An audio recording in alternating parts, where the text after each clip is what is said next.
Online shopping can be daunting. You never know if things will fit, returns are difficult. But this season, I let Stitch Fix do all the hard work. Stitch Fix offers clothing that's hand-selected by expert stylists for your unique size, style, and budget. It's a completely different and fun way to find clothes that you'll love to wear. Let Stitch Fix help you feel excited about what you're wearing. Get started today at stitchfix.com/wild, and you'll get 25% off when you keep everything in your fix. That's stitchfix.com/wild for 25% off when you keep everything in your fix. stitchfix.com/wild. It was the most enlightening and curious question that I'd ever been asked in like my entire career of anxiety. My therapist asked me why I was maintaining these phobias.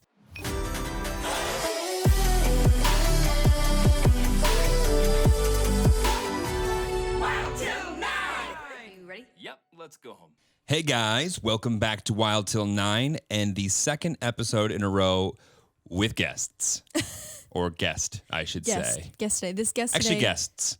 Two guests today. One, our miniature bull terrier Moose, and two, generally overwhelming depression. I'm not kidding, guys. I have a bar cart behind me on my side, and I not only did I just minutes before we started recording finished sobbing for the last 20 minutes. But we have a tissue box on standby.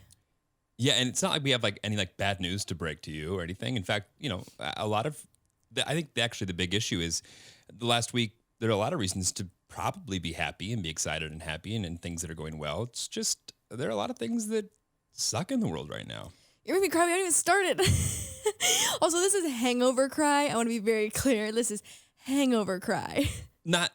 And to clarify, not to be confused with something that is currently happening. And you know what? It's sad though that I just retouched my foundation, and now everyone has to hear me snorkel and that my snuffs into the microphone at full volume. Well, I'm thinking maybe it's more like going to be a really good thumbnail from you.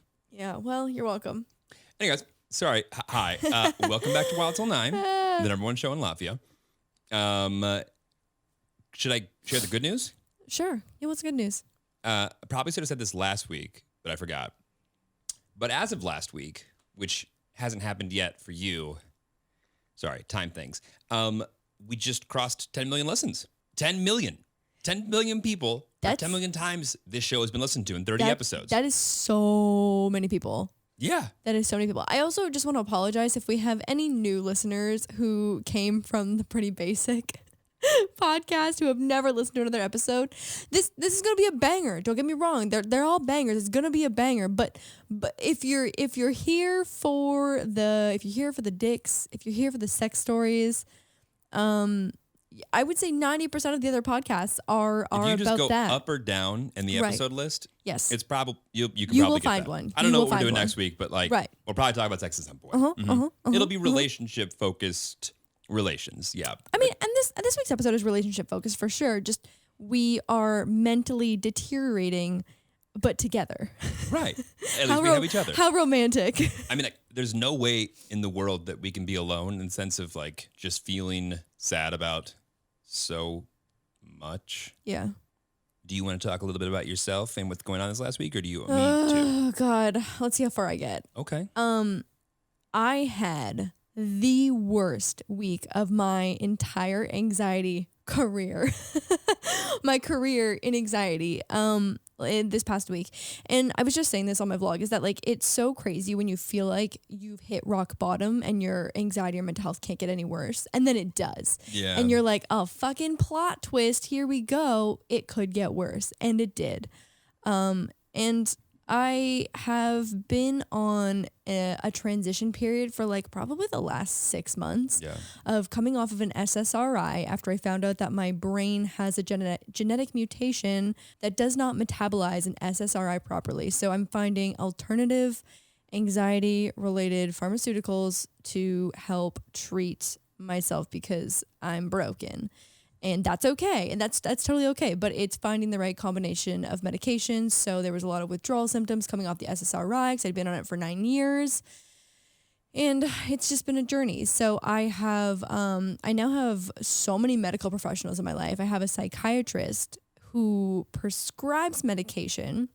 And then I also have a cognitive behavioral therapist who in 2 sessions has made more progress with me than any other therapist that I've ever seen across this probably 10-year career of mine. Journey. A career is kind of fun. I'm trying to spin it in a little more positive light. But yeah, I have a lot of mental health professionals, and I feel like, and not always, I don't always feel like this. 20 minutes ago did not feel like this, but I feel like I'm on the precipice of finally being able to move in a more positive direction. And I feel like anyone with anxiety knows that like it's ebbs and flows. Like you're consistently on a roller coaster of being really good, really bad, having triggers and being fine. So I just feel like I'm so close to identifying and understanding and being able to manage my anxiety in a different way that I've never found to be in reach before. Right. And that's when I feel good. That's when I feel good. When I feel like I can like crawl myself out of this like deep dark hole. I'm so sorry if that's like a very depressing like imagery to chalk my anxiety up to, but that's what it feels like at its worst. It's just like a very heavy, dark weight that I feel like I can't carry sometimes. I'm gonna cry. I mean, knowing you the way that I do, you like to have an action plan on how to get to the end of something, whatever that something is. And I feel like you've been perpetually frustrated by just like how many setbacks there've been. Yeah. And it's sad to watch. It's hard to watch. But at the same time, there's also a lot going on in the world right now. And if you felt normal and happy about everything, you'd probably have There's probably something wrong with you. psychopathic tendencies. Yeah. Oh no, a tear fell down. Damn it. I thought I was going to catch all of them so my makeup would be so fucked up again. People on their commute to work on a Tuesday and they're just like, this is sad. This is so fucking depressing. This is sad. Oh God. God damn it. You okay? I'm good. Okay.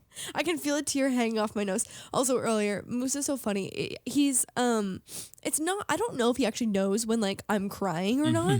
I think it's like he's almost like attracted to the sound of hyperventilating because that's what makes him come and sit on my chest basically, which is really, really cute and like exactly what I need in the moment. And I like to think that he thinks he knows that I'm crying, but if I'm being honest with myself, I'm not confident in that, but it's very cute. I don't necessarily think he's got the mental wherewithal to know what's going on, but I will say I think he knows that when you smile, when he kind of starts licking your face, he keeps doing it.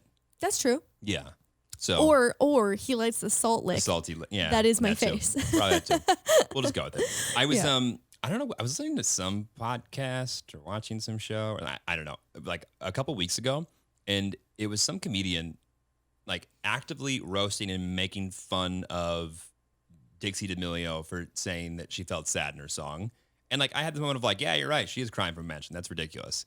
And then I woke up the other day and I was like, you know what? I don't want to be happy today either. I get that. And I think there's 1,000 people who could look at whatever we have and go, you guys have nothing to complain about because it could be so much worse. Right. And they're correct. Absolutely. Don't get me wrong. Yeah. But at the same time, it seems like we're kind of like everyone's just stuck in this world of like, is it going to get better? It's going to get better. No, it's not. Okay, 3 more months. Okay, 3 more months. Right. Okay, 3 more months. Right. And it's like, man, that's just like not the way anyone was wired to live. Totally. I know. I feel like we're all just like somehow managing to carry on in our lives while like it's just so crazy to like think about what the norm has become on a daily basis. Right. And like how fucked it is. Like when you like I saw an article that was like, okay, COVID has passed 500,000 deaths and like you don't even know how to process that number, you know what I mean? And it just it flows through everything that you do and how you live your life. I mean, I think even more than that, it's like 500,000 people. That's terrible. And counting. And counting, right. It's not like, even though we have a vaccine, which took forever to get out, I mean, and by forever, it's a scientific miracle that it was able to get done as fast as it did. But It's like, we now have the thing we were looking for, but we're still spending our entire existence in these four walls. Right, for sure. And I mean, I would say now is like the most light at the end of the tunnel in a COVID sense that I personally have ever felt. My Nana, who is 87, just got vaccinated this week, and my mom and my aunt, who are her primary caregivers, also by association to protect my Nana, also got vaccinated. Right. So it's like finally getting like a sense of a little bit of relief and the light at the end of the tunnel. A light at the end of the tunnel. No, a light at the end of the old tunnel. At the tunnel. Yeah. But I mean, it's just, we still have so far to go before things like come back to normal. And I think that's what's frustrating too about like how much I'm struggling with my mental health is that like, I don't know how much of it is just like not accelerated, but like exacerbated by not seeing my family for over a year. Right. And like not being able to like socialize in the way that we used to. And like, even just travel and like do things outside. It's like you're just not built to live like this. I have the dumbest story that's couldn't be more true for me. Okay. You know what it is. As a salesperson, I am obviously money motivated. Like that's like my like core. Like close this deal, win this, and you will get paid for it. Absolutely. And like it's honestly I'm not money motivated at this point, but like I fixed the landscape lighting today. Like went outside and rewired things and didn't electrocute myself. And like something about like physically seeing a thing that I approach and do and get fixed so I could go back inside and go, I did that. It was right. Like actually checking off something like off of like a to-do list. Felt like I had just closed millions of dollars of deals, right? And I was like reaping the benefits of it because like I actually felt accomplished. Like, oh, I can see my impact doing something it's like in the tangible world. And that probably sounds so stupid to everybody else in the world, but it's just like I can only send so many emails and for things to go well and get an introduction to this and all this business shit or whatever that like is if 5 years ago you told me like any one of the things that I did in a week was a normal for me, I'd be like, I've made it. Absolutely. And right. I don't want to like discredit how any far of you've that. Come. Yeah. But at the same time, it's like, if, you know, whether or not a deal closes or not, then I'm still here. We're still waiting to live the way that we want to live our lives. Right. And it's just really depressing sometimes. Yeah, for sure. So one of the anxiety attacks that I had this week, because there were multiple, and it's so crazy. Again, like this is just like my norm now, which I don't want to. I go back and forth between being like, oh, I just need to accept that this is my norm and it will get better, and then on the flip side, just being like, I will not make this my norm and I will proactively work against it so it doesn't become my norm. And I don't know which side is healthier to be on. I go back and forth truly, but I think, like, again, tying these two things back together, like how we're living right now and my mental health struggles, we had dinner plans literally at someone's house, like nothing crazy, like not out in public where there's like crowds. I mean, honestly, it would be hard to find a crowd. Actually, that's not true. You could probably fly to Miami. LA? Yeah. Yeah, and find a crowd. Yeah, Miami. Yeah, Miami is just crowds. But we were doing all the things that would typically check all my anxiety boxes to be like, this is safe. There is no threat. There is no reason to be anxious. Like, we're driving our own car there. So I'm not thinking about like, oh, will I inconvenience someone, or like Uber driver being out of control. Like it was all the things like in my head for my anxiety personally that like flagged it as safe. And when I tell you that we drove probably 30 minutes to get to our friend's house, and I sat inside of the car outside of his house for 45 minutes, hyperventilating and shaking, teeth chattering, like near death. What felt like near death. Like it felt like I was just spiraling for, I mean, it would have been over an hour. Like it was one of the longest anxiety attacks that I've ever had. And it felt like there was no end. And same thing. It's just like, is that because my anxiety is getting worse because like my brain is getting worse, or is my anxiety getting worse because I'm just not used to leaving our four walls and really doing anything? Like going to someone's house for dinner felt like such a big event in like the grand scheme of things because we don't do anything. Right. And so it's hard to know like how much those two things tie together. And I'm sure they're intertwined, but it's like, how much can you chalk it up to that? Or just like, it's scary to think that like, is my brain getting worse? Is my brain making me, I don't know. It's a mess. It's very stressful up in my head. I mean, you say that always, and I laugh with you, and like I see it the last few weeks. It's been tough. Yeah, And like 100%. I don't think anyone has anywhere near the answers, and I'm sure the case studies that will come out of this period of time Oh my will be God. unreal. Because it's not to say like we haven't had pandemics and hundreds of millions and millions of people have died in the past, of course, but like we didn't have it while we all had iPhones. Right. And we didn't have it when everything in the world has a ledger that's recorded. And it's fucking very scary. It's so crazy to think about like pandemic babies who have never gone on a play date or anything. And Right. like they've never even like interacted with germs outside of their household. Like I worry about the pandemic babies. I mean, I feel, and every single time that I feel like I'm sad or down on myself for whatever reason, I just think to myself, and I'm like, I cannot imagine not having my junior high friends just doing like riding our bikes, going wherever, just taking like wherever the day took me. That's what Totally. I can't imagine not going to prom. Right. I can't imagine not being a dumbass in college and making all the mistakes that I've talked about for the past 30 episodes. And, whether it's getting it out of my system or just having those experiences. So I felt like, that part of me was like, I can't imagine. And I think the opportunities that are going to be lost obviously are really sad, and hopefully we make up for lost time and everything's fine. But it's just like, there are people that are really having life-changing, life-altering things happen every single day. For and sure. will continue to happen.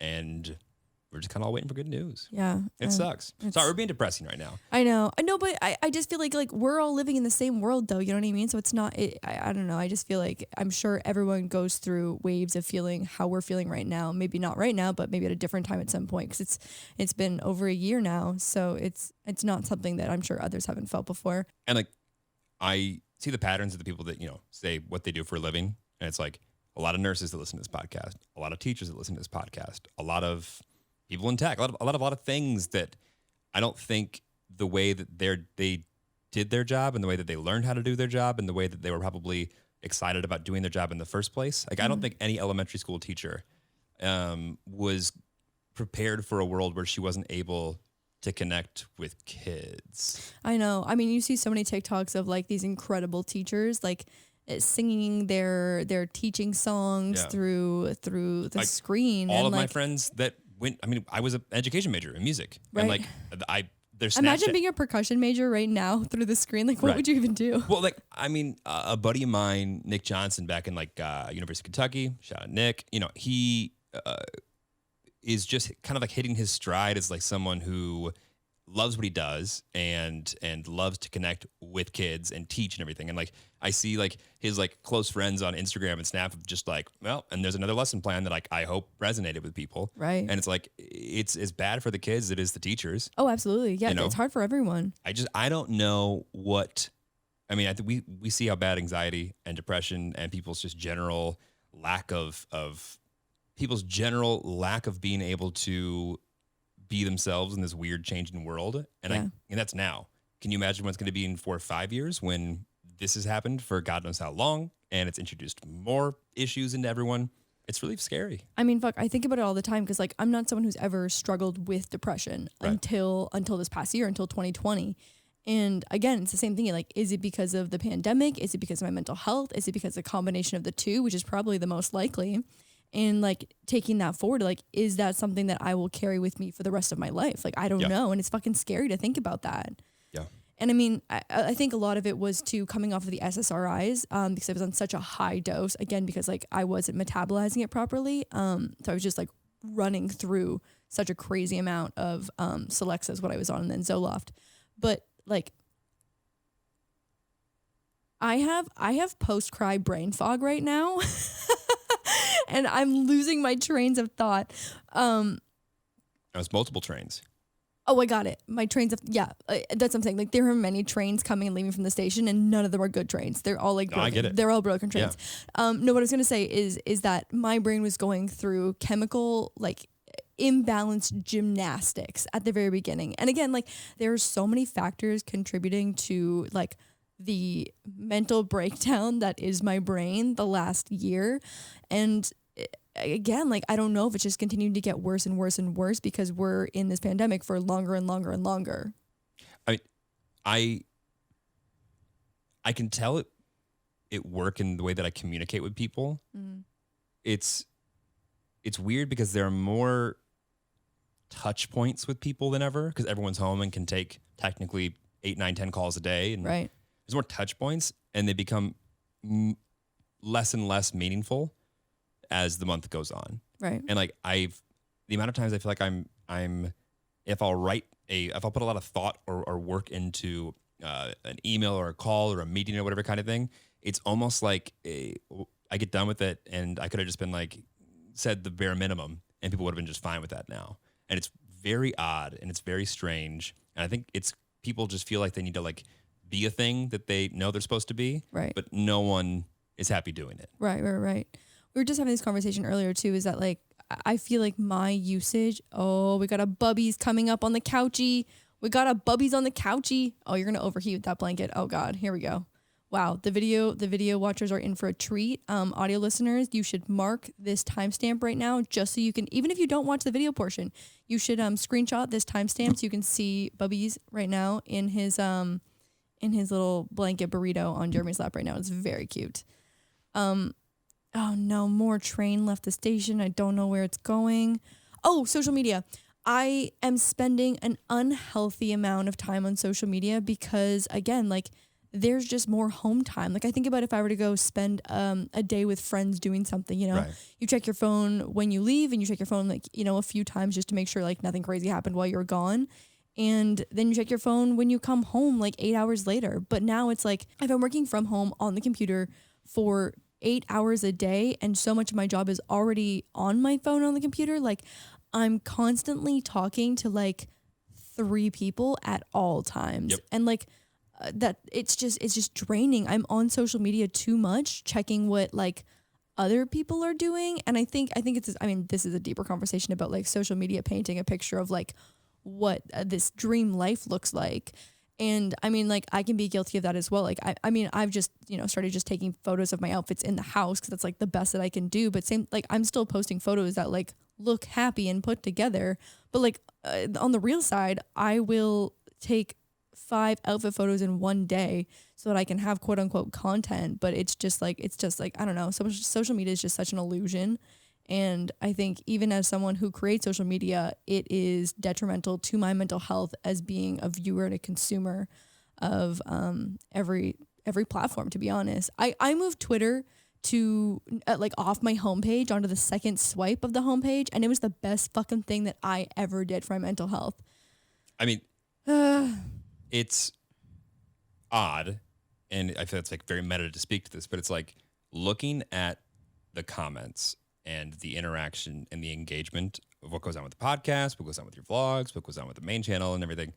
It's shocking to see the numbers slightly decline. Right. And the average like view, like the amount of times people check in, the amount of like content they're willing to consume, skyrocket. And the comments and the messages that I'm getting, 99.9% overwhelmingly positive. I totally agree. I think in the same way that like we are, because we have our favorite podcast that we listen to religiously, everyone's just turning to online to like find a break from whatever the mundaneness of their day is. And if you're choosing us, so sorry that this is a depressing as fuck podcast today. They're hanging out with us for more real. No, for sure. But I think, especially too, like I've spent like the last year, not like rebranding, but just becoming a more authentic self online. And obviously that's not going to sit well with every old person who was, rocking with my content in 2016. Like they're not going to be down with it, which is totally fine. And so my ego has had to learn how to like look at lower numbers and be okay with it. But on the flip side of that, I feel like the community that we've cultivated just between like having older viewers on like my vlog channel and main channel, and then also obviously the podcast channel, has been like a massive turning point, I think, for being able to connect with people that are our age and go through similar stuff and can relate to a lot of things that we talk about. Lauren, I realize that you do not agree with this most of the time, but personally, I think online shopping can absolutely suck. You never know if things are going to fit, returns are difficult, and I don't even know what store to start with sometimes. But this season, I let Stitch Fix do all the hard work. Stitch Fix offers clothing that's hand-selected by expert stylists for your unique size, style, and budget. It's a completely different and fun way to find clothes that you'll love to wear. Every piece is chosen for your fit and your life, and it's the easy solution to finding what makes you look and feel your best. And we are here for our listeners feeling their best. Stitch Fix lets you try on the pieces you receive at home, keep what you love, and then provides you with a prepaid return envelope so you can ship back what you don't love. This isn't a subscription service. All you have to do is pay a $20 styling fee for each box, which ends up going towards the products you decide you want to keep. No hidden fees ever, which you know we love to see. Stitch Fix has styles and clothing to fit any occasion for women, men, and kids. They ship all over the U.S. and is now available in the U.K. as well. If your go-to outfit in 2020 has become sweatshirts or yoga pants, I feel like they're targeting us, you may be feeling like you're in a style rut. Everyone who listens to this podcast regularly knows we keep it real with each other, and that includes you. So I'm not going to lie to you when I say I was very skeptical of someone else being able to pick out clothes that fit me, let alone that I'd actually like. So that all changed after I got my first shipment a few weeks ago. Tried everything on, and I'm not kidding. Seriously, I literally kept the whole box. Like I am now a regular customer of Stitch Fix, and whether they sponsor this podcast every week from now on or never again, like that's not going to change. I absolutely love the experience. Let Stitch Fix help you feel excited about what you're wearing. Get started today at stitchfix.com/wild, and you'll get 25% off when you keep everything in your fix. That's stitchfix.com/wild for 25% off when you keep everything in your fix. stitchfix.com/wild. Are you unhappy with your smile? You don't have to be. Thousands of people have used Candid, the clear, comfortable, removable, and practically invisible aligners to help straighten their teeth, and now they love their smile. Just like one of our listeners, Sharon H. from Pittsburgh, Pennsylvania, she had braces as a teenager, but 30 years later has had some crowding issues causing one of her teeth to stick out. She made the choice to move forward with Candid and took her confidence back.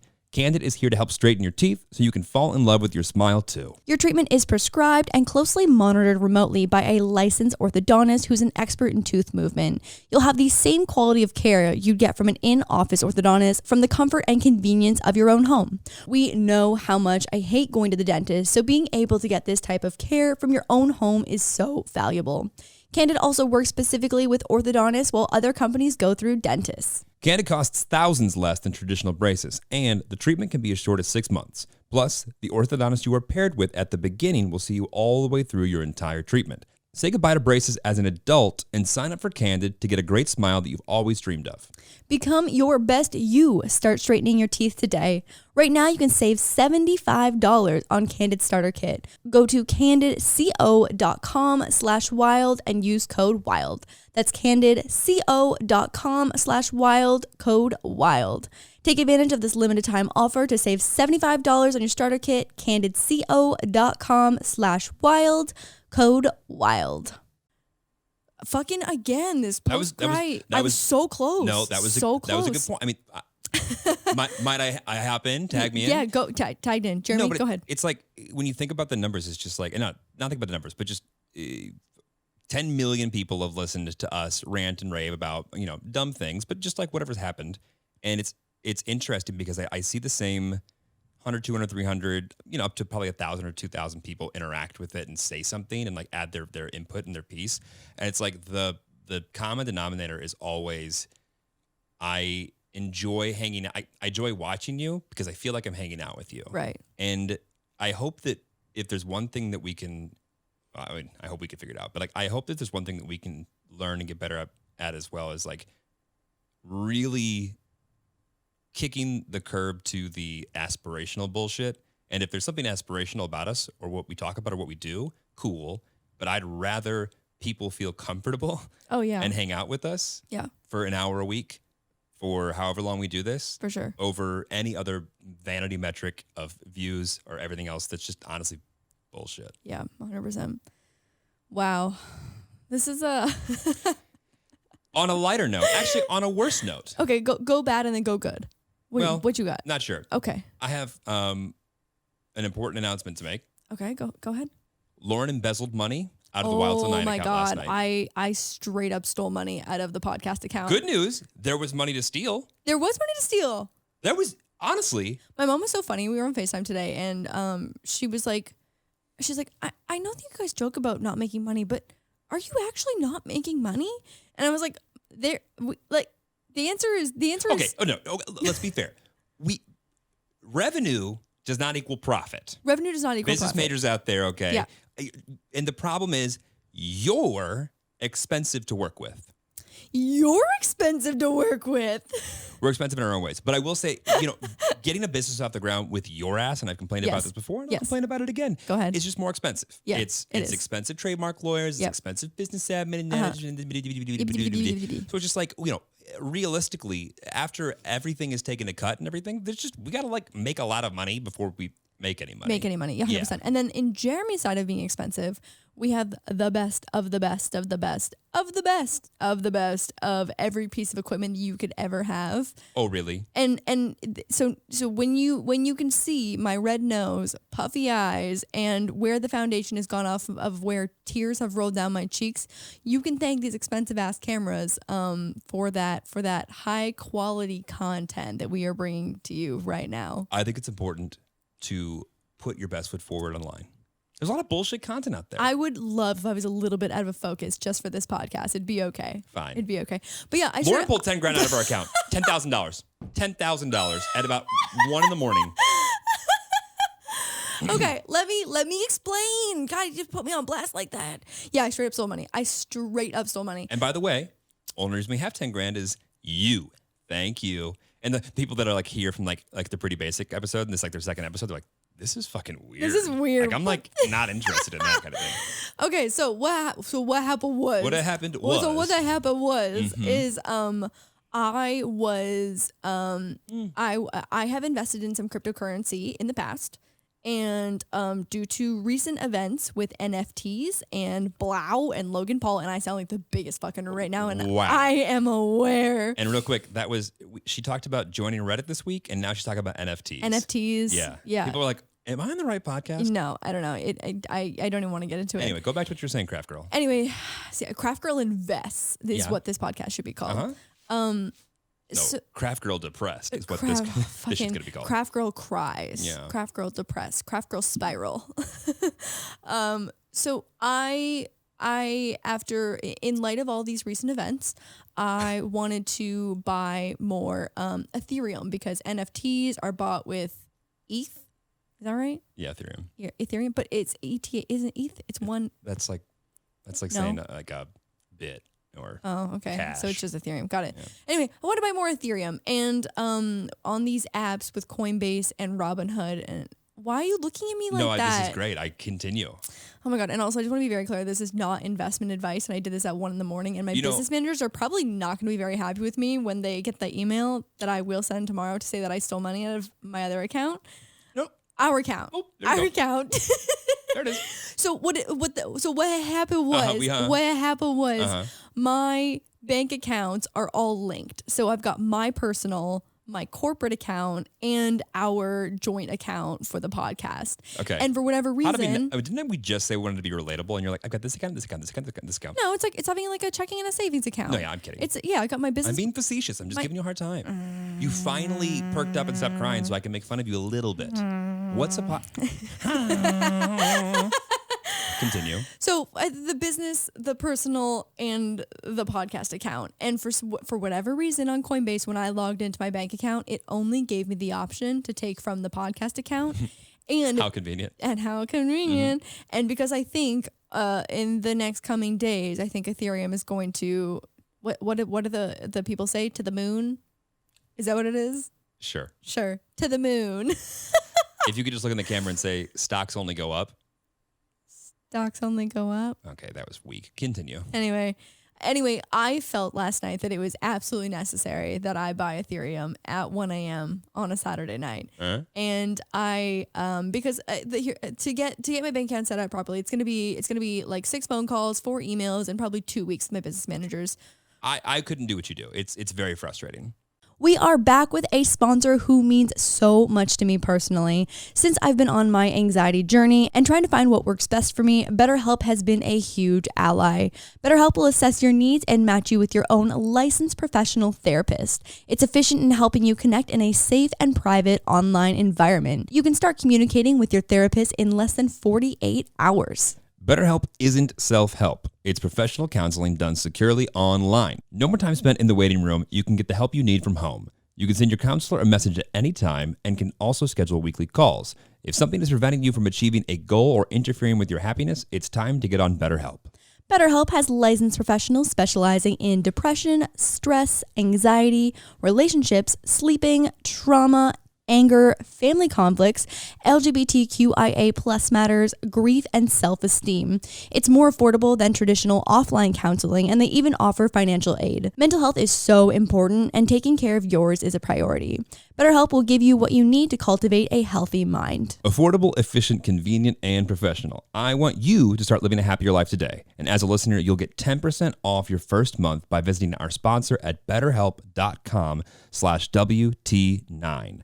Join over 1 million people who have taken charge of their mental health. Again, that's BetterHelp, HELP.com/WT9. Okay, so I'm really excited about our next sponsor, Ana Luisa. That's ANALUISA for our new listeners. We love a sustainable company, and when that company makes cute AF jewelry too, we have no choice but to stand. And before I go any further, I want to tell you guys we have a code for you to get 10% off your order. Just go to analuisa.com and use our code WILD. Ana Luisa is a company that is on a sustainable mission. They offset 100% of their carbon emissions, starting with the sourcing of their raw materials all the way to the disposal of their pieces. They produce their jewelry in limited batches, ensuring the highest production standards while eliminating excessive waste. Skip the luxury markup with Ana Luisa, who have extremely fair prices with pieces starting at just $39. Their pieces are long-lasting and great quality. When you buy Ana Luisa, they have a 365-day guarantee. So if your piece doesn't meet your expectations, which I highly doubt will happen, they will refund or replace it. I just got my shipment from Ana Luisa and I am in love with all of my items. There's an especially cute gold bracelet that I just got that is so cute. If you want to support this sustainable and trendy company too, go to analuisa.com/wild and treat yourself or your loved ones. That's ANALUISA.com/wild, and be sure to use our code WILD to get 10% off your order. Basically, I have a team of people who help manage my money and help pay people properly and help document expenses and revenue and profit and all so we can pay things. for this expensive equipment and your expensive trademarks and everything else. Yes, Yeah. yes. And they ensure that everything is done legally and the proper way. And if it was me, I would probably owe the government bajillions of dollars. I would do it improperly. I think you would just, like, unbeknownst to you, just be committing white-collar crime that you didn't even know Absolutely, about. absolutely, absolutely. So anyway, it's just like in the same way that you hire an editor when they can do something better than you, you hire money people because they can do it better than you. I'd like to point out that I've done my taxes up until this year. It's not gonna. This year I'm giving up. But It's like having an editor. It's like at some point you just have to give it up. unless TurboTax would like to sponsor us. Then we're back on TurboTax, baby. So anyway, so I only had access to the podcast account and I was just like, swoop, and then I'll email them and tell them, be like, hey, so Logan Paul made this NFT of a Pokemon card and then it made a lot of money. And so I think like maybe, I don't know. And so anyway, they need to transfer my money into our money's account. And I did in fact steal $10,000 this weekend. To buy some Ethereum. Again, this is not investment advice. I know literally nothing. One shout out Snacks Podcast, who actually have to give a disclaimer at the end of it because That's what I was thinking of. Well, the thing is, I think people could listen to that and they could be confused and maybe take that as advice. Yeah. I don't believe that anyone listening to this podcast goes, what are they putting their money into? I should do the same. Yeah, do not. If there was a single You know what? We're selling ourselves short. I'm about to change one of our categories to business. You know what? Ethereum's a good idea. We both believe in it. If you want to buy it, you should too. But not because we did it and not because we told you. I was like, where's this going? Or how you want to turn this around? Yeah. So anyway, that was a 1 a.m. purchase that I made last night, and I now owe Jeremy $10,000 into our joint account. Yeah. The NFT craze is insane to me. The amount of people that people like you who are asking and talking. I'm hearing voice notes being shared in the other room about I've have like 3 private investments in some tech startups and stuff, and the amount of people who have come to me thinking that I know a thing about NFTs is, I think honestly a compliment, but Sure. I don't know anything. I know nothing. I mean, and I already know right now that Stephanie and my HR is going to like freak out when I say that what's about to come out of my mouth. Stephanie, I'm not leaving my job. I swear. I promise.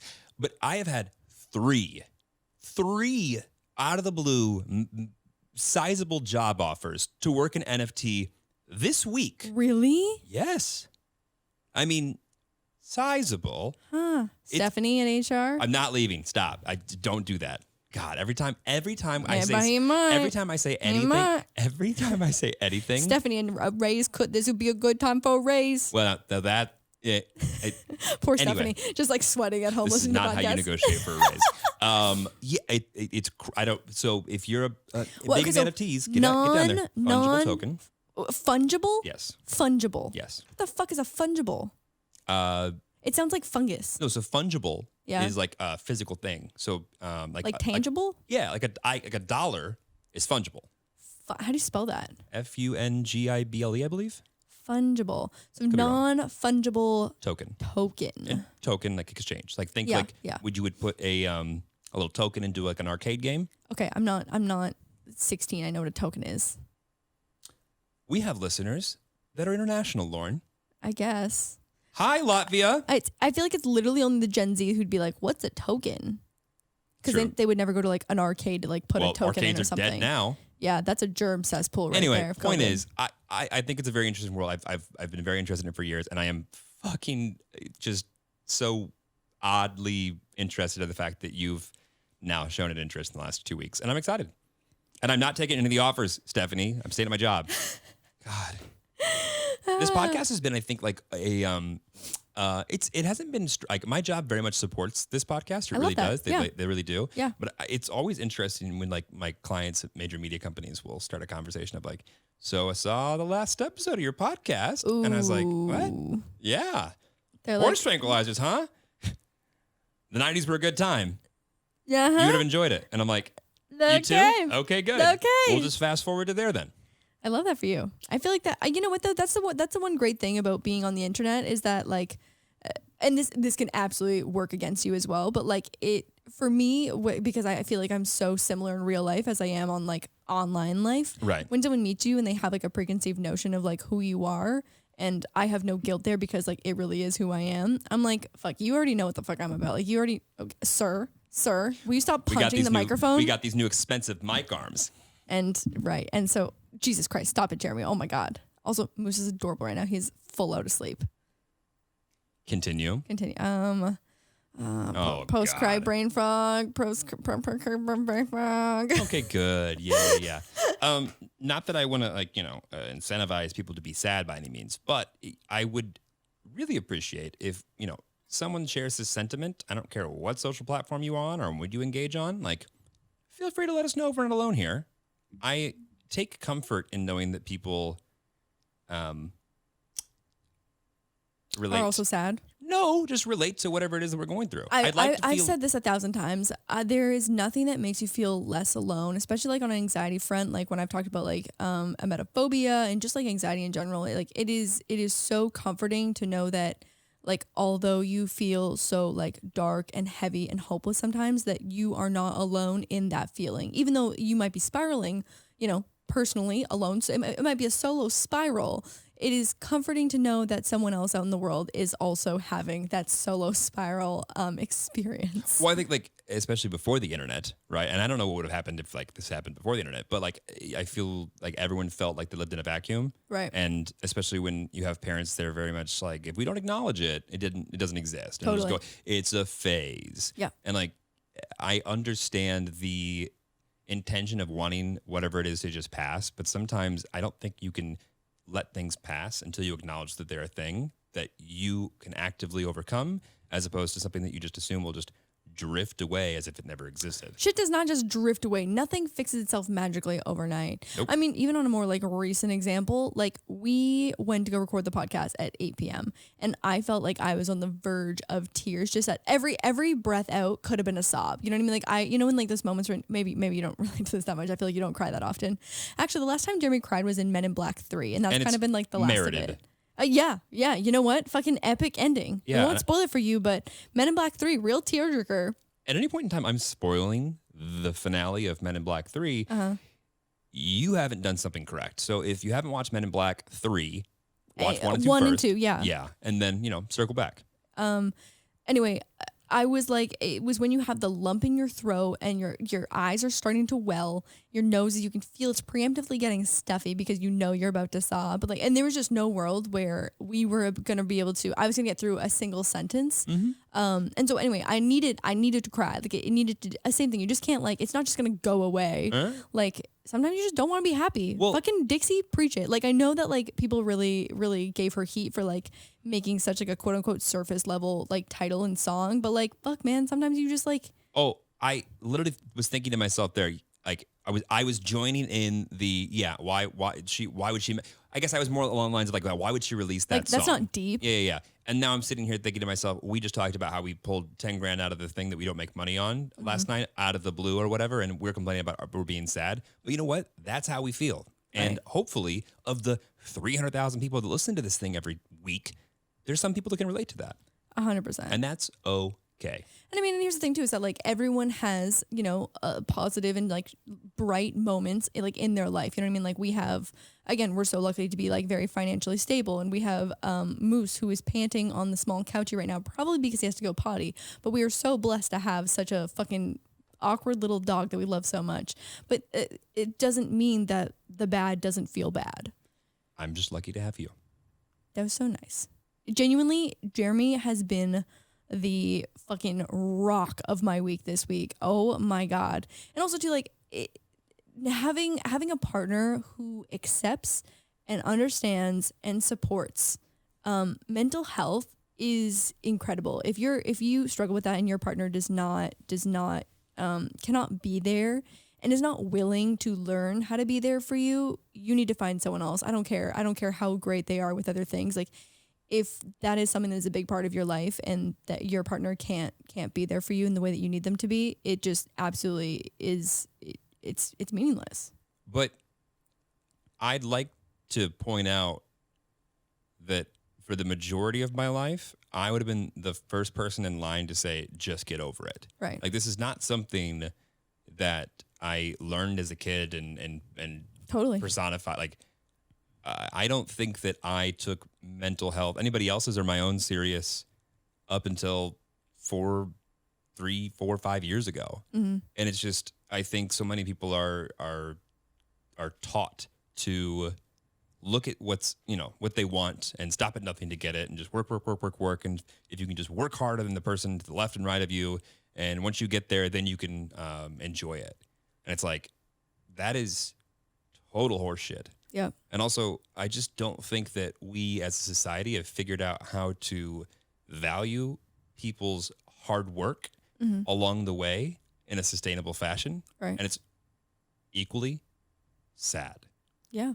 And if you don't have a support group person, whatever, to help you through that stuff, like that's what you should be working on. Oh my God. I genuinely, like, I'm so lucky. Like, although I am in a deep, dark, heavy spiral, like currently, like having my parents and having you and having some like very key friends who understand mental health and anxiety, or even just some friends who are like, not to say their purpose is to like only serve entertainment, but like friends that are people that you can go to like laugh about light things. Like I think that's necessary as well too. I mean, we said one of the first things when we started this podcast is like we don't want to talk about like current events or pop news or whatever. We just want to like stay away from that. And to a degree, it's just like, well, sometimes you just got to talk about what's currently going on in your life. Right. And this is overwhelmingly been our entire week and month. Well, for me, 6 months. I don't know. Not entirely sure. It's been an arc. It's been a journey. You know what I feel like? I feel like when you do the first drop of a roller coaster and you're going the fastest and the hardest at the very bottom of the drop, I feel like I'm there, but I feel like I'm about to go up a little, you know, like when you hit the bottom real fast and it kind of propels you up a little bit. Maybe this is a real bad mindset to be in, but I feel like I'm again, like I just feel like I'm at the precipice of being so close to having a better grip on all of this. Actually, we talked about this earlier. Like just Jeremy and I before the podcast, it's so crazy to me. And like, I don't want to go too in depth with this, but like, it is so fucking expensive to get therapy. Oh yeah. It is so expensive. And again, I'm so lucky to be able to be in a financial position where I can afford like 2 separate mental health professionals, like as a psychiatrist and someone like on a weekly basis to like help me work through my issues. And so not to be like, oh, I want to live stream my therapy class, like for everyone, my therapy session. But something that my therapist said to me this past week that flicked on a light bulb that I have never thought of in the last 10 years of like having severe anxiety and meeting with, I don't know, 10 professionals. Like I've seen you've met 10 this month, more than that. I've worked with so many different therapists, and my therapist asked me why I was maintaining these phobias. So for me, like my main phobia is throwing up, and it's not even the actual action of throwing up. Like I've thrown up before, like from food poisoning, and like I don't actually care about throwing up. It's the loss of control that goes along with it and the anticipatory anxiety before it. It's not actually the throwing up. So it's the phobia of the anticipatory anxiety, if we're like getting very specific. Ooh. I know. Many years and many dollars spent to get here to really pinpoint what fucks me up. So he asked me why I'm maintaining this phobia. And he was like, there's no right or wrong answer. Well, I feel like you're leaving out one thing that at least resonated with me. He said that after he acknowledged the fact that you are so good at defining logical and not logical, right? Like the bad. You're good at being able to kind of like put those in a box of like, that actually doesn't make sense. Yeah, for sure. No, I am so self-aware, which I think, you painfully so sometimes. Painfully, right. Yeah. It has its pros and cons for sure. But I think I've always found strength in education when I learn something about myself and how things work and like why it works like that. Right. I've spent so many years learning why I think the way I do and how I got here and how to manage it and best move forward. And so I think having a good grasp on that probably saved me hundreds of dollars by like skipping those therapy sessions of like already being at this point. And so like the question that he asked me again on our second session was, why are you maintaining this phobia? He's like, you obviously have such like a thorough understanding of everything that's going on and like the whole picture of the grand scheme of things. Why are you maintaining it? And it was the most enlightening and curious question that I'd ever been asked in like my entire career of anxiety. And it took me a few minutes, but I think it all, again, just comes down to control. Like I feel I have this little checklist of things that I do. This is going to be real meta. So hold on tight. I have this little checklist of things that I do to feel in control of my phobia, which is the loss of control. So in controlling this little checklist, it makes me feel like, again, I have this small piece of control in this fight. And in that, I am maintaining the phobia. So it's a whole backwards thing of if I let go of this little checklist that I feel like I'm controlling, it's the first step towards letting go of the phobia itself at the very end of like this whole, I don't know, like line of things. I mean, and from the outsider's perspective, like Lauren, and there's simple things. It's like always having something to drink and having something to settle her stomach and this and that, all these things. And she won't leave the house without it. I mean, like there's just no world. I remember one time I asked her to put something in her purse and it was very small and this and that. And she looked at me with this look of just like, there's no room for that. And I was like, okay. And it's because the checklist of things needs to be in the purse, and if it's not in the purse, we're not leaving the house. Right. Well, because I feel safe and I feel in control when I have that little checklist of things. Totally. And to anybody else, it seems stupid, and to you, it's the most important thing in the world. Therefore, 100%. it's the most important thing in your world. Right, 100%. And it's like what